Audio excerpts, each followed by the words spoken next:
ढेर टीवी के daily MCQ कार्यक्रम में एक बार फिर से आप सबका स्वागत है और मैं हूं विवेक ओझा। इस कार्यक्रम में हम आईएएस, पीसीएस और अन्य प्रतियोगी परीक्षाओं के बहुविकल्पी प्रश्नों पर चर्चा करते हैं। तो आइए शुरू करते हैं आज का पहला सवाल, जो कि पर्यावरण के क्षेत्र से संबंधित है। स्लेंडर लोरिस वन्यजीव अभयारण्य यानी वाइल्ड लाइफ सेंचुरी बनाने की बात किस राज्य में चल रही है? आपके ऑप्शंस हैं ए उड़ीसा, बी मिजोरम, सी सिक्किम या फिर डी तमिलनाडु।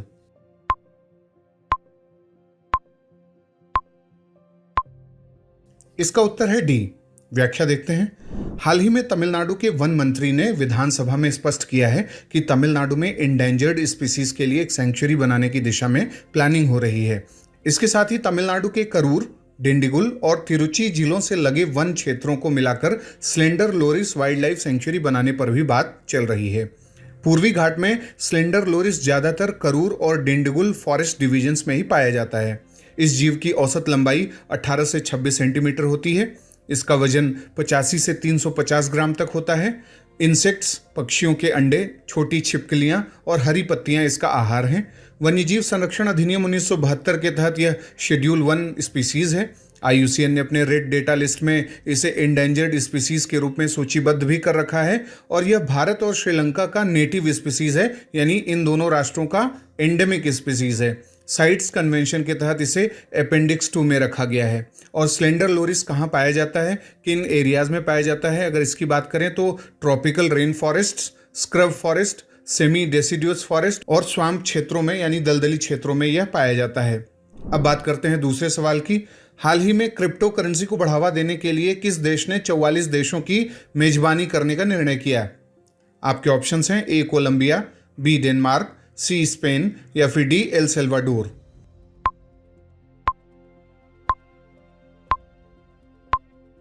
इसका उत्तर है डी।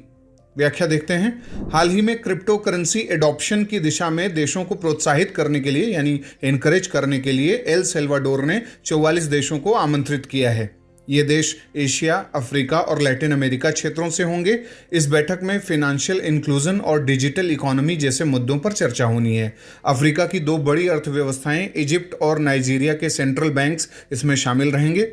गौरतलब है कि सितंबर 2021 में एल सेल्वाडोर बिटकॉइंस को अपनी आधिकारिक मुद्रा घोषित करने वाला दुनिया का पहला देश भी बन चुका है। अब बात करते हैं तीसरे सवाल की।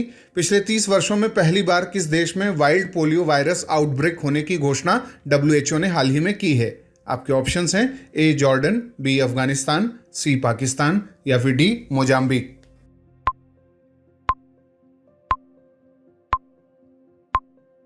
इसका उत्तर है डी। व्याख्या देखते हैं। अफ्रीकी देश मोजाम्बिक के स्वास्थ्य कर्मचारियों और डब्ल्यूएचओ की तरफ से घोषणा की गई है कि मोजाम्बिक में पिछले 30 वर्षों में अब पहली बार पोलियो आउटब्रेक हुआ है। और इसी साल फरवरी माह में मलावी में भी पोलियो आउटब्रेक देखा गया था। गौरतलब है कि मोजाम्बिक में पोलियो का अंतिम मामला 1992 में देखा गया था और अब फिर से इसके आने से अफ्रीका को पोलियो मुक्त बनाने के लक्ष्य को झटका लगा है।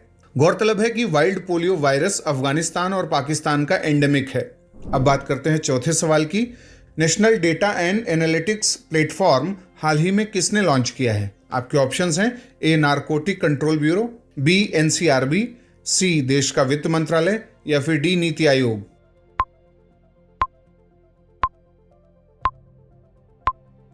इसका उत्तर है डी। व्याख्या देखते हैं। हाल ही में नीति आयोग ने national data and analytics platform launch किया है। नीति आयोग के उपाध्यक्ष सुमन बेरी ने इसे लॉन्च किया।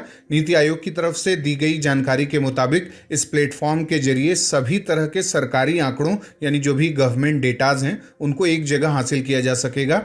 इसमें 203 तरह के डेटा सेट को मिलाकर कैटेगरी तैयार की गई है। नीति आयोग के मुख्य कार्यकारी अधिकारी अमिताभ कांत ने भी कहा है कि सरकार को आज की तारीख में ज़्यादा आंकड़ों की ज़रूरत है, क्योंकि कोरोना महामारी के बाद बदले माहौल में बिना इसके काम नहीं चलने वाला। डेटा के जरिए न सिर्फ बेहतर तरीके से नीतियां बनाने में मदद मिल रही हैं, बल्कि उनके अच्छे क्रियान्वयन में भी ये सहायक हो सकता है। अब बात करते हैं आज के 5वें और अंतिम सवाल की। पकमलाई गंगावरम हिल्स जो सुर्खियों में है कहाँ स्थित है? आपके ऑप्शंस हैं ए आंध्र प्रदेश, बी तमिलनाडु, सी केरल या फिर D Karnataka.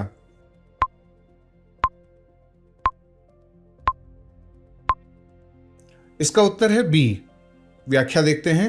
पक्कामलाई Gangavaram hills reason Tamil Nadu के विल्लुपुरम के गिंजी के निकट स्थित है और यह जैव विविधता का एक महत्वपूर्ण क्षेत्र है और इसीलिए इसे वन्यजीव अभयारण्य घोषित करने की मांग हाल ही में हुई है।